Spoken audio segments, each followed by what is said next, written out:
हाँ भाइयों, आज हम बात करेंगे नर्सरी पाउंड का। ये जो हमारा नर्सरी पाउंड है, एक इधर और एक इधर, जो कि अभी साफ सफाई हो रहा है।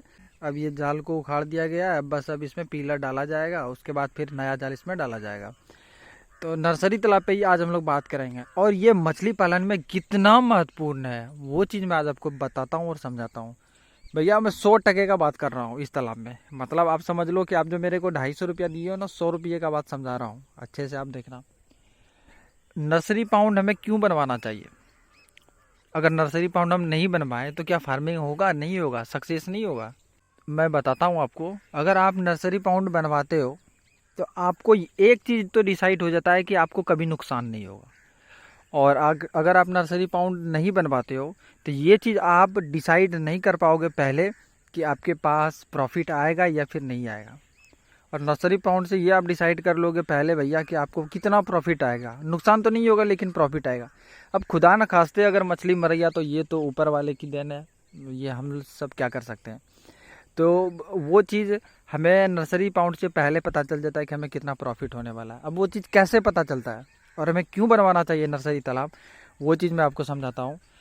देखिए, जब बच्चा हम लोग डालते हैं, अगर हमारे पास नर्सरी पाउंड नहीं रहा, ये हमारा नर्सरी पाउंड है, अगर हमारे पास नर्सरी पाउंड नहीं रहा तो हम कैसे, हमारा तो ऐसे क्या फार्मिंग नहीं होगा? भैया फार्मिंग होगा, मैं समझता हूँ आपको, फार्मिंग होगा। लेकिन जो एक नर्सरी पाउंड वाले फार्मिंग करेंगे, सफल फार्मिंग, वो आप नहीं कर पाइएगा। नहीं कर पाइएगा, 100% मैं बोल रहा हूँ, श्योर। अब क्यों नहीं कर पाइएगा? देखिए, अगर हमारे पास, मानता हूँ कि मैं वो बड़ा तालाब बनवा लिया हूँ, ठीक है। उधर जो आपको दिख रहा है बड़ा तालाब, ये हमारा दिख रहा है कल्चर वाला तालाब, उधर दिख रहा है। उसका भी प्रिपरेशन हो रहा है अभी, वो उसमें भी अब जो है दो तीन दिन के बाद उसमें चूना वूना डाल के पानी वानी डाला जाएगा। तो अगर हम उसमें डायरेक्ट जीरा डाल दें, मान के चलते हैं कि वो हमारा 15,000 स्क्वायर फीट का तालाब है, उसमें हम 15,000 बच्चे, 10,000 बच्चे डाल दिए। छोटा वाला जो बच्चा होता है फिंगर साइज का, वो हमने डाल दिया और फीडिंग करा रहे हैं। ऊपर से पक्षियाँ आती है, वो खाती है। सांप इंटर होता है, वो खाता है। उसके बाद फिर हो गया आपका मेढक, हो गया जो बड़ा बड़ा मेढक है, वो अगर इंटर हो गया तो वो भी खाएगा। तो आप तो सोच रहे हो मन में कि मैं तो तालाब में 10,000 मछलियाँ दिया हूँ, 10,000 बच्चे डाला हूँ मछलियाँ। अब जो है 10,000 आप बच्चे डाले हो, फीडिंग करा रहे हो, लेकिन तालाब में पता चलेगा आपको कि उस मछलियों को 100 ग्राम तक ले जाने में हमें दो महीने लग जाते हैं, टाइम 2 महीने लग जाते हैं। अब 2 महीने में क्या वो जो घुसे हुए हैं, या पक्षी आ रही है, सांप घुसे हुए हैं, उसके बाद मेढक है, तो क्या वो 2 महीने तक आपका वेट करेगा? वेट करेगा वो आपका कि आपका मछलियाँ 100 ग्राम के बाद मैं खाऊंगा? वो वेट तो नहीं करेगा। वो तो भैया 2 महीने तक कितना खाएगा, 1,000 खाएगा, 2,000 खाएगा, कितना खाएगा वो आपको पता ही नहीं है। बाहर में है पाउंड, पाउंड तो बाहर में ही रहता है, बाहर में है।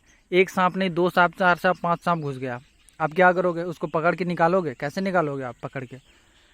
तो वो संभव ही नहीं है निकालना। तो हमें क्या संभव है? ये नर्सरी पाउंड बनाना, ये ही संभव होता है। नर्सरी पाउंड बनाते हैं।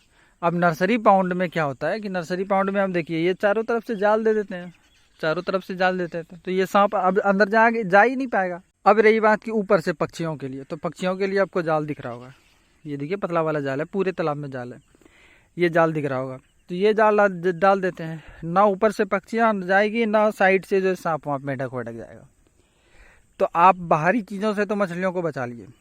अब इस होता है कि मछलियाँ इसमें डालें, कुछ मछलियों की मोर्टलिटी होती है। अगर वो मोर्टलिटी हुई भी है तो कोई बात नहीं है, थोड़ा बच्चे में ही ना मोर्टलिटी हुई, हम उसको खिला करके तो मोर्टलिटी नहीं हुई, बच्चे में हुई थोड़ा बहुत मोर्टलिटी, वो चलेगा, कोई दिक्कत नहीं है, वो आपका फिर भी प्रॉफिट होगा, वो चलेगा। अगर मोर्टलिटी हो भी गई, कभी खुदा ना खास्ते हो जाए, तो वो चलेगा, कोई दिक्कत नहीं है, क्योंकि हमें एग्जैक्ट पता चल जाएगा कि हमारे पाउंड में कितना बच्चा है। जब आप नर्सरी से 100 ग्राम होने के बाद बड़े तालाब में ट्रांसफ़र करोगे तो वो चीज़ आपको पता चल जाएगा। तो इतना सारा कुछ होने के बाद आप समझ लीजिए कि आपको प्रॉफिट होगा या नहीं होगा।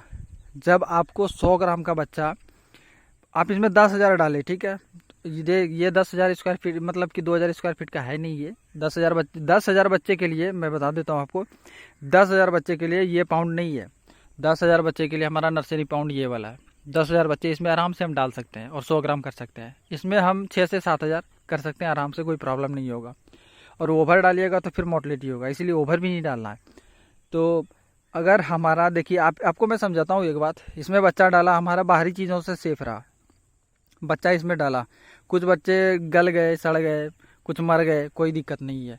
10,000 इसमें डाला मैं, और 10,000 में हमारा बच्चा 8,000 तैयार हुआ 100 ग्राम का। तो 8,000 हमें ये चीज़ तो हो गया ना कि हमारा 100 ग्राम का बच्चा 8,000 वो कंफर्म है, तालाब में था, जो कि मैंने बड़े तालाब में ट्रांसफ़र किया, वो चीज़ आपको कंफर्म पता रहेगा। तो जब वो चीज़ आपको कंफर्म पता रहेगा तो आप फीड भी तो उसी हिसाब से ना कराओगे। फीड जो मछली का खाना है उसी हिसाब से ना कराओगे। अब आपके मन में रहेगा कि जब 100 ग्राम का बच्चा उसमें डालेंगे तो उसमें क्या कुछ खाएगी भी कि नहीं, सांप वाप नहीं खाएगा, उसको अटैक नहीं करेगा। तो भैया 100 ग्राम होने के बाद ना आप 15 दिन उसको फीडिंग कराओगे, और बड़े तालाब में वो जब जाएगी तो बहुत स्पीड से ग्रोथ होता है। और 15 दिन के बाद उस मछली को किसी चीज़ का कोई डर नहीं है, ना से मेढक का हो गया, ना सांप का हो गया, ना किसी पक्षी का, वो फिर नहीं खा पाती है। तो हमारा सेफ बच्चा हो गया। उसमें जब हम 8,000 डाले, इसमें 10,000 डाले, 2,000 मर गया, 8,000 डाले, तो 100 ग्राम के बाद हमें ये तो पता चल जाएगा ना कि हमारे पास 8,000 बच्चा है, और 8,000 बच्चे को ही फीडिंग कराना है। तो नर्सरी पाउंड ज़रूरी है या नहीं है वो बताइए आप। नर्सरी पाउंड ज़रूरी है ना भैया। तो नर्सरी पाउंड हमें ज़रूरी होता ही है डालना। और ये मैं गलती कर चुका हूँ स्टार्टिंग में, जब हमारा उधर तालाब है, उधर दिख रहा होगा आपको, उधर तालाब था, तो उधर मैंने नर्सरी नहीं बनवाया था। जब उधर नर्सरी नहीं बनाया था, डायरेक्ट बड़े पाउंड में डालता था ना भैया, तो मुश्किल से 10,000 20,000 प्रॉफिट होता था। 10,000 20,000 25,000 30,000 ऐसे प्रॉफिट होता था। लेकिन जब से नर्सरी तालाब बना है, मैं देखता हूँ कि कितना भी मेरा सबसे पुराना पाउंड जो एकदम छोटा वाला ये पाउंड, कम से कम तो उसमें 60-70 हज़ार तो आराम से प्रॉफिट होते हैं एक तालाब से। एक छोटा वाला जो उधर तालाब है, सबसे फर्स्ट वाला, मतलब वो सिर्फ 4,000 स्क्वायर फीट का तालाब है। तो आप समझ सकते हो कि नर्सरी पाउंड कितना ज़रूरी है। हमें एग्जैक्ट बच्चे का पता चल जाता है।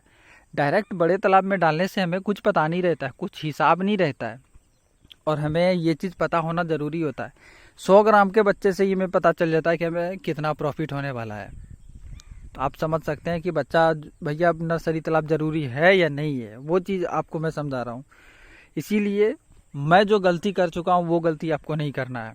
और आप लोग जुड़े हुए भी हैं इसलिए हमारे साथ, कि जो चीज़ मैं गलती कर चुका हूँ वो चीज़ मैं आपको बताऊँ कि वो चीज़ भैया आप गलती नहीं करना। अगर आप लोग इस बार ही नर्सरी तालाब नहीं बनवाएं तो कोई दिक्कत नहीं है। मैं ये नहीं बोल रहा हूँ कि फर्स्ट बार ही आपको सक्सेस हो जाना है, लाखों कमा लेना है, नहीं। पहले सीखना है आपको, और सीख करके उसके बाद आपको नर्सरी तालाब भी बनाना है। अगर फार्मिंग करना है, कुछ कमाना है इससे ना, अगर आपको ऐसा लग रहा है कि मैं अब इसी लाइन में आ गया हूँ और फार्मिंग करूँगा अच्छे से और कमाऊँगा पैसा, तो आप इसी लाइन में भी आ जाइए, कोई दिक्कत नहीं है, प्रॉफिट इसमें भी है, कोई प्रॉब्लम नहीं है। लेकिन आपको एक सिस्टम से चलना पड़ेगा। ऐसा नहीं कि मेरा मर्जी हो गया नहीं बनाऊंगा नर्सरी तालाब, मैं सुमित बता रहा है हमको गलत। भैया मैं गलत नहीं बता रहा हूँ आपको, यही डिसाइड करता है कि हमें कितना प्रॉफिट होगा, और यही डिसाइड करता है कि हमें प्रॉफिट होगा या नहीं होगा। तो इसीलिए ये चीज़ आपको बनाना ज़रूरी होगा, और बनाना ही पड़ेगा। अगर मेरे साथ आप जुड़ोगे तो भैया बनाना ही पड़ेगा। जुड़े हुए हैं तो आपको बनाना ही पड़ेगा, और 100% बनाना ही पड़ेगा, तभी आप मेरे साथ चल सकते हो फार्मिंग में। नहीं तो मेरे को आपके पैसा से कोई लोभ नहीं है।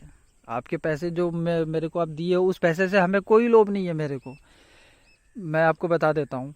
लेकिन हाँ, अगर सक्सेसफुल फार्मिंग तो आपको ये सब चीज़ करना पड़ेगा।